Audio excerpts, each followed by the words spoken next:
कृष्णा। तो आप सब जानते हैं अभी क्या आने वाला है। राधा रानी का सबसे अति प्रिय महीना आने वाला है, वो महीना है कार्तिक महीना। तो कार्तिक महीना शुरू होता है शरद पूर्णिमा को और एंड होता है कार्तिक रास पूर्णिमा को।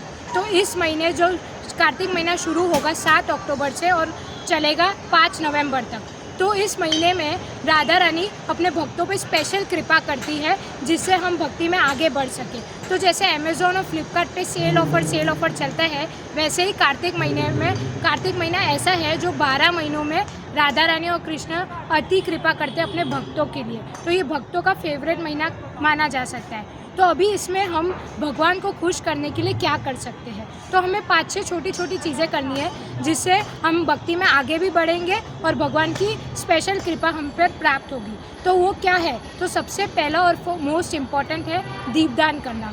कार्तिक महीने में दीपदान का बहुत महत्व है। हम दिन में एक बार शाम को मिट्टी के दिए में घी की बाती रख के भगवान को दीपदान कर सकते हैं। हम सुबह शाम भी कर सकते हैं, पर एक बार तो हमें करना ही चाहिए। दूसरा, हमें दामोदर अष्टकम गाना चाहिए।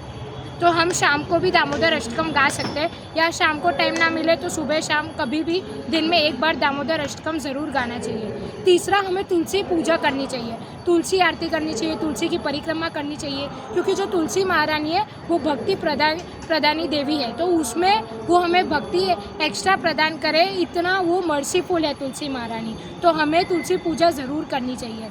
चौथा, हमें भगवत गीता का एक श्लोक तो पढ़ना ही चाहिए। तो इस कार्तिक महीने में हम कोई भी भक्ति का आधा या एक कार्य भी करते हैं ना, उसका हमें 1000 टाइम्स मल्टीप्लाई होकर फल मिलता है। तो हम भगवत गीता का एक श्लोक पढ़ेंगे ना, तो हमें 1000 गुना फल मिलेगा। तो हमें 5 मिनट लगती है एक श्लोक पढ़ने में, तो एक श्लोक तो ज़रूर पढ़ना चाहिए, तो हमें 1000 श्लोक पढ़ने का लाभ मिलेगा। फिर नेक्स्ट हमें क्या करना चाहिए, वो है धाम यात्रा। धाम यात्रा का भी बहुत महत्व है। अगर हम धाम यात्रा कार्तिक महीने में नहीं कर सकते तो मानसिक धाम यात्रा भी कर सकते हैं, या वीडियोस देख सकते हैं, तो हमें धाम का फल मिलेगा, ऐसा लगेगा कि हम धाम में ही हैं।